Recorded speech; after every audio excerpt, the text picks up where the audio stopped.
Welcome to the Cable Slice and Hills podcast. My name is Sue and I'm a maker from northwestern Wisconsin. Hello! Here we have Anya because I have some stuff from the vault that smell like our old cats. So they're very, very, very curious.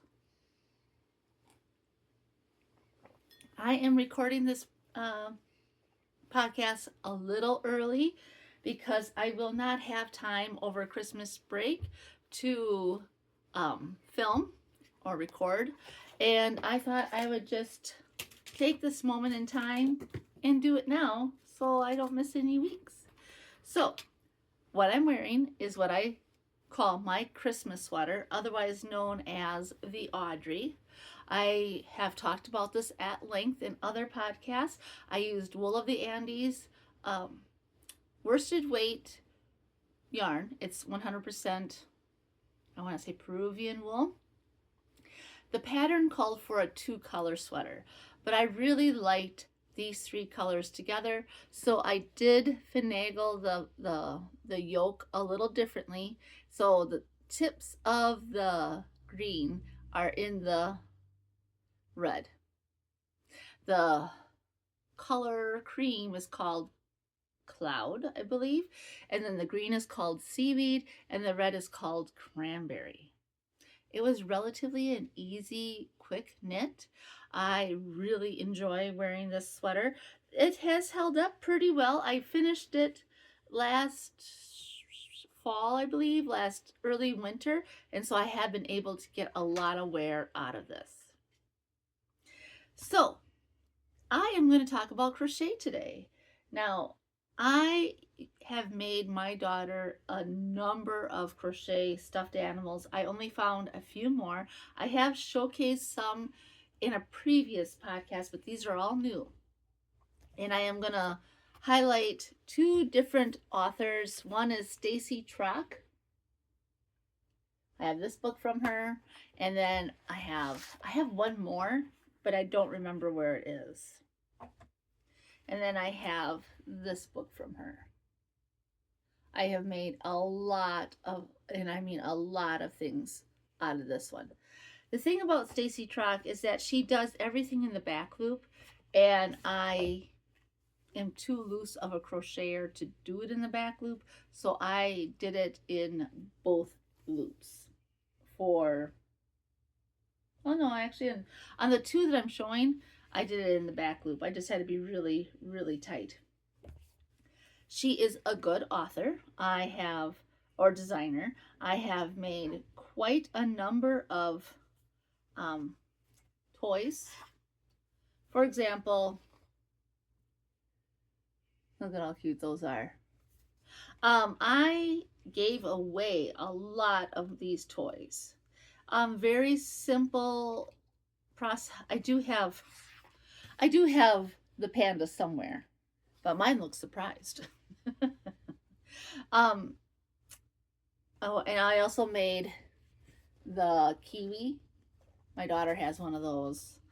And I think I made an owl as well, or maybe I was going to.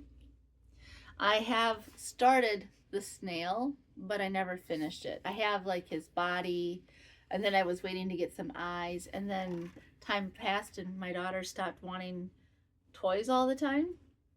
But there's just a lot of different patterns in this book that are so cute and relatively easy. Basically, I started making toys from her, and from that basic premise, I was able to make other toys.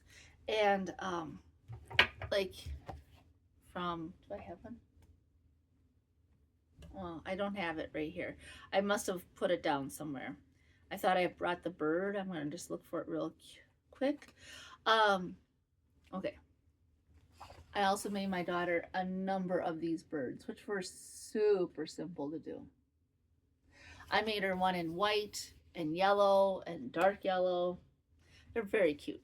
So, but once you get the basics of, oh, well, this is a tube, or this is a circle, and this is how you put it together, then you can make all kinds of things. So one of the Stacy Trocks toys I made is this starfish.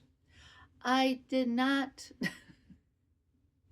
I did not put the eyes on correctly, so, so it's looking a different way. I have made a number of these, and I fixed, I learned from my mistakes. This is probably like one of my first ones. You could use it as a throwing star. I just use red heart yarn and polyfill. So it's hypoallergenic. It's easy for little babies to have because these are all crocheted pieces and I've sewed them on so they couldn't yank them off or whatever. So this was, I think it came from her blog post. I know I didn't pay for it, but I got it offline or I printed it, and the stitch count was off on this one, but not for the rest of these.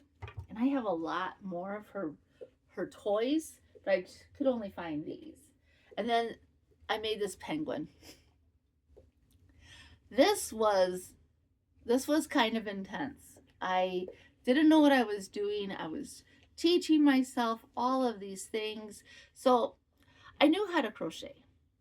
I did learn when I was 10, but I would just make blankets, essentially. Nothing really in the round. I just didn't know how to do it. And when my daughter was born, I took some time off of work, and I was a bartender and a waitress before that. And I just was so used to talking to people all the time.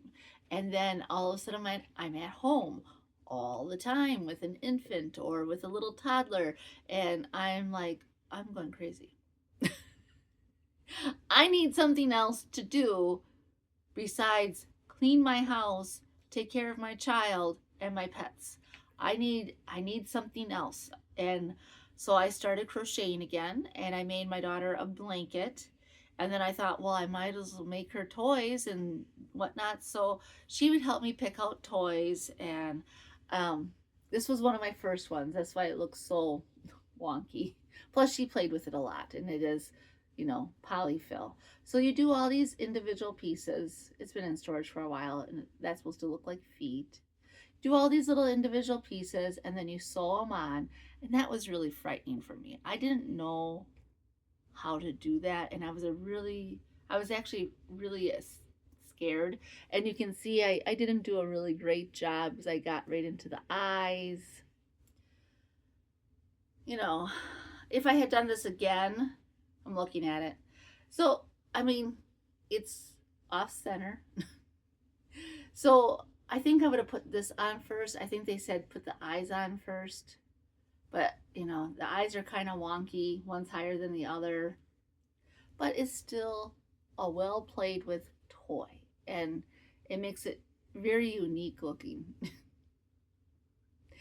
Oh, so many. I'm just trying to remember when I made this. It was a long, long time ago.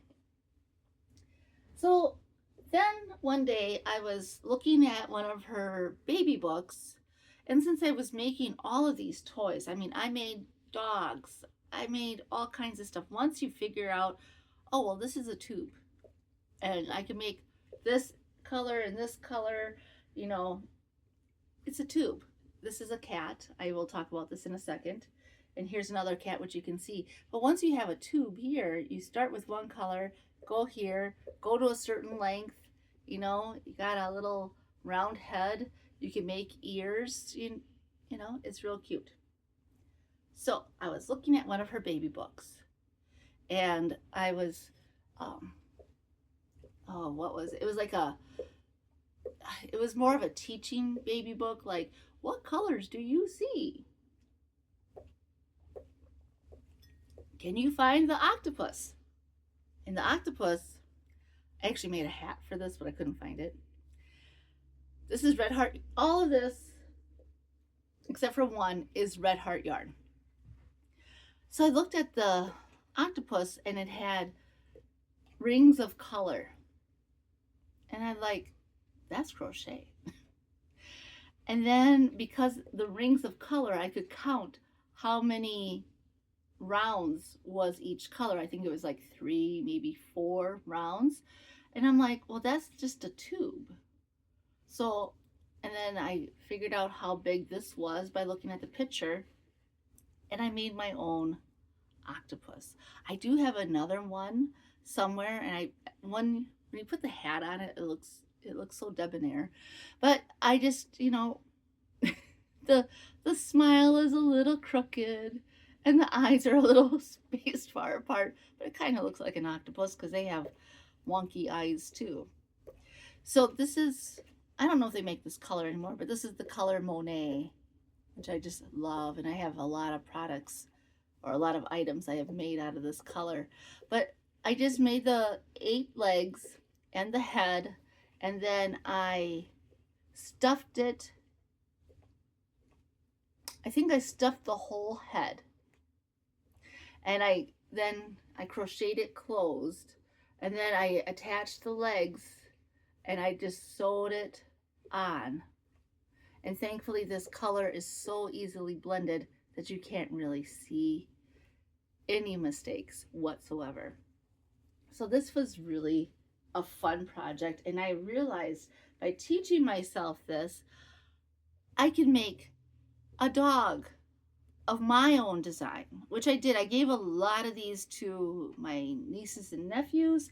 My daughter has some because I always gave her the prototype.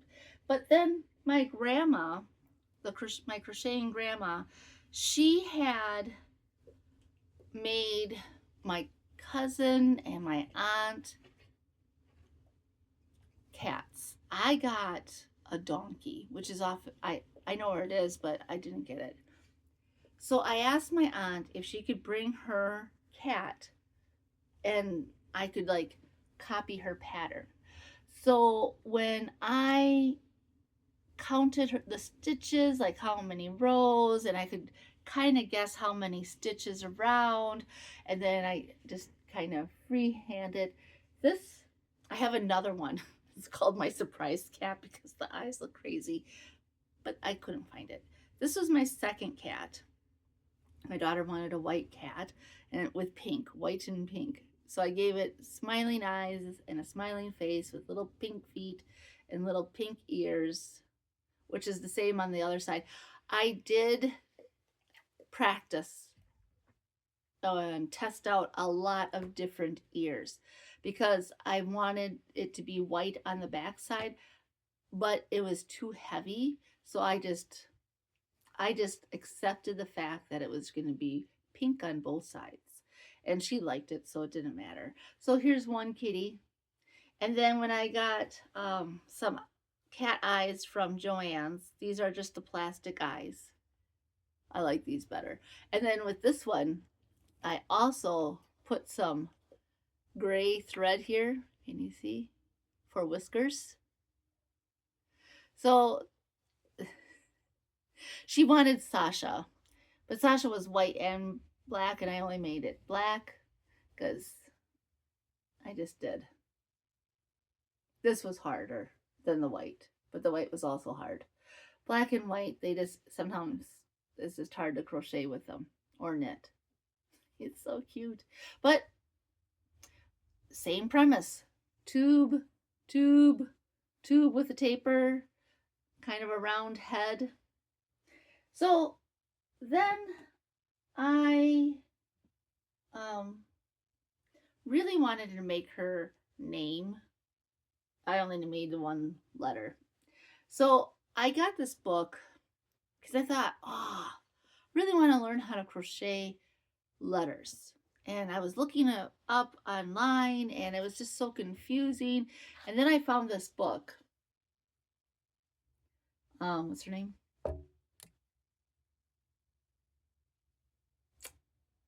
Yeah, I'm not gonna pronounce it. This is her picture on the back. And I thought, cool, alphabet in 3D with big Yonky. I don't know. I thought this is really neat. And so I made one letter. I was I was really wanting to sell my crochet at this time in life. I had an Etsy store, and then I started realizing um, some people allowed you to sell their products and some people didn't.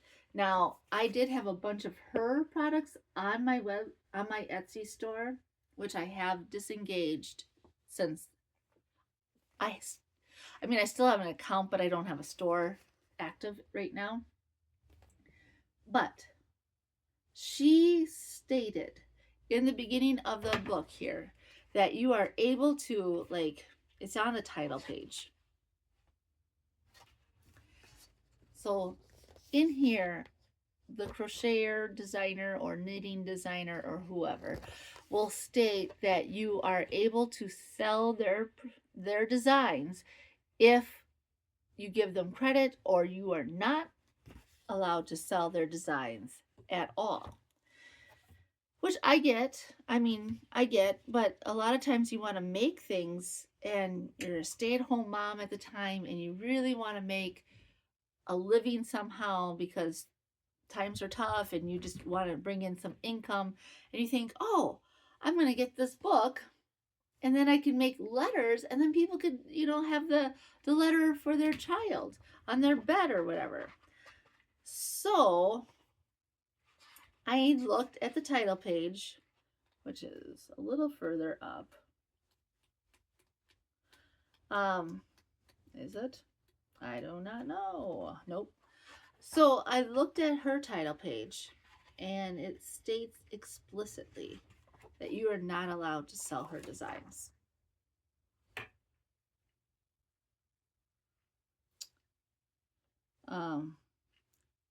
Okay, so all the models and patterns that appear in this book are registered, and therefore this book is sold under the condition that you cannot copy any of them for commercial purposes without permission from the author.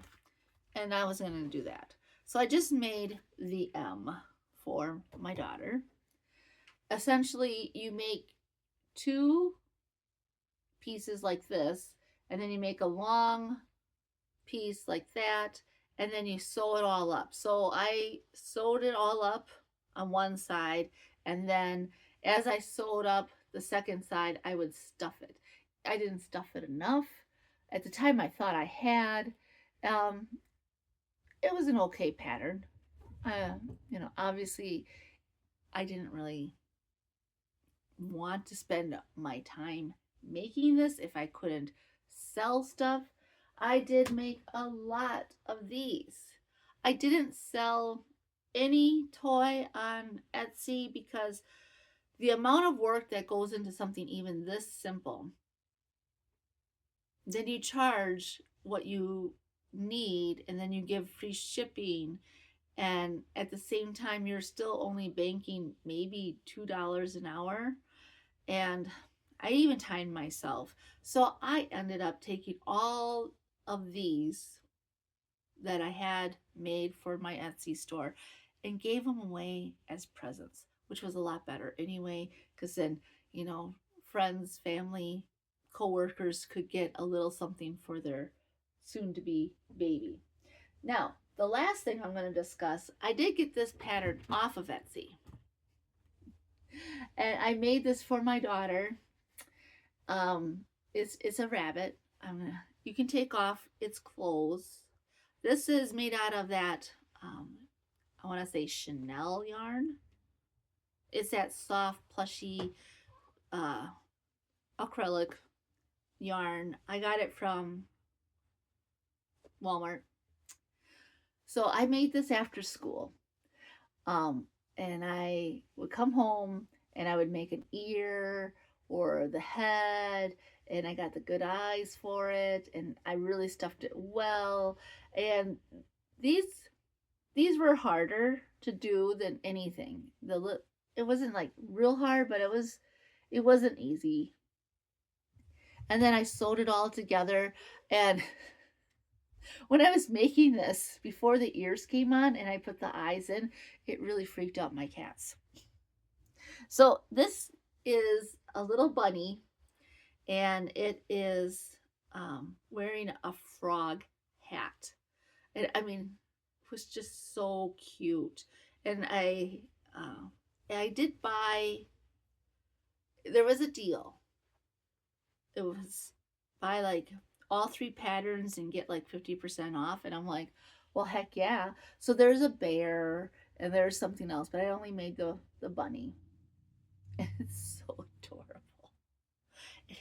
The pants are a little too big, or I didn't make the legs big enough. I did it to pattern, but maybe the green yarn is, see, is a looser gauge than the other. It has a little pocket, little bunny foo foo. It's so cute. It is just adorable.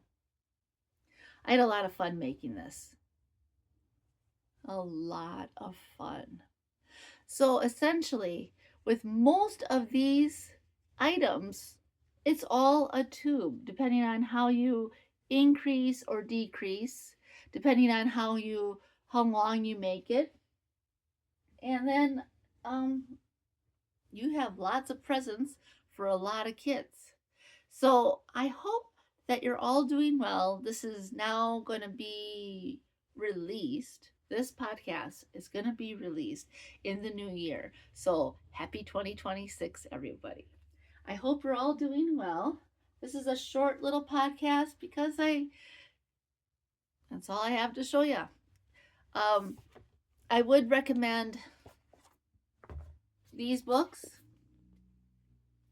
And I mean, if you have a reason to make all of these letters, it was a fine book. But if I had to do it over, I probably would have just gotten a free pattern offline. So I hope everyone is doing well, and take care and have fun. Bye for now.